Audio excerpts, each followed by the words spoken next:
Hello guys, welcome in my YouTube channel Govind शिक्षा academy. आज का हमारा टॉपिक है अर्थशास्त्र का अर्थ एवं परिभाषा। आइए स्टार्ट करते हैं। अर्थशास्त्र का अर्थ, इसके बारे में जानते हैं। अर्थशास्त्र एक ऐसा विषय है जिसके बिना प्रयोग के घर परिवार तो क्या बल्कि संपूर्ण राष्ट्र भी अपाहिज बनकर रह जाता है। अर्थव्यवस्था को नियंत्रित और समन्वित करने में अर्थशास्त्र से बेहतर कुछ और हो नहीं सकता। अर्थशास्त्र की परिभाषा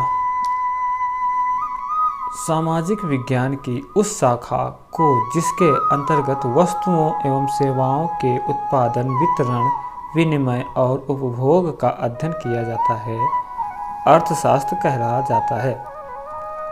अर्थशास्त्र शब्द प्रमुख रूप से संस्कृत के दो शब्द अर्थ धन और शास्त्र से मिलकर बना है, जिनका शाब्दिक अर्थ है धन का अध्ययन। यानी कि अर्थशास्त्र के अंतर्गत सामाजिक में विभिन्न वर्गों की आर्थिक स्थिति की जानकारी लेना, अर्थात अर्थशास्त्र में मनुष्य के अर्थ से संबंधित कार्यों का विस्तृत एवं क्रमबद्ध ज्ञान आवश्यक है। अर्थशास्त्र के प्रकार। अर्थशास्त्र के प्रकार में व्यष्टि अर्थशास्त्र यानी कि माइक्रो इकोनॉमिक और समष्टि अर्थशास्त्र यानी मैक्रो इकोनॉमिक होता है। व्यष्टि अर्थशास्त्र के बारे में जानते हैं।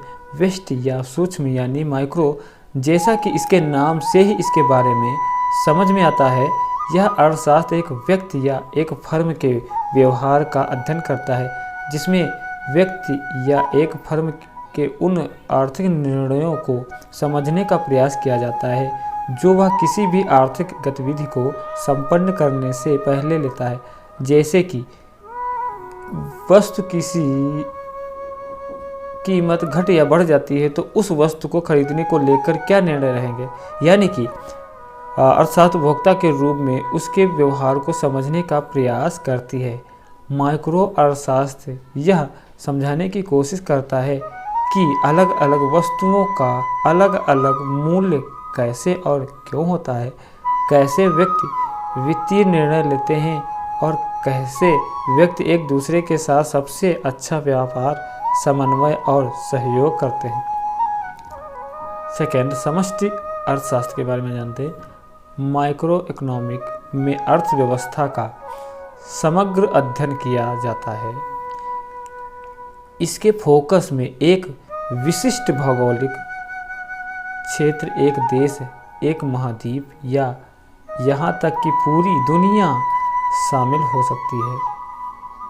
इसके अध्ययन के प्राथमिक क्षेत्र आवर्तक आर्थिक चर और व्यापक आर्थिक विकास और विकास है। अध्ययन किए गए विषयों में विदेश व्यापार, सरकारी, राजकोषीय और मौद्रिक नीति, बेरोजगारी दर, मुद्रास्फीति का स्तर और ब्याज दरें, सकल घरेलू उत्पादन, जीडीपी में परिवर्तन के रूप में परिलक्षित कुल उत्पादन की वृद्धि और व्यापार चक्र शामिल है, जिसके परिणाम स्वरूप विस्तार हो रहा है, उछाल मंदी और अवसाद आदि इसमें शामिल है। Okay, thank you.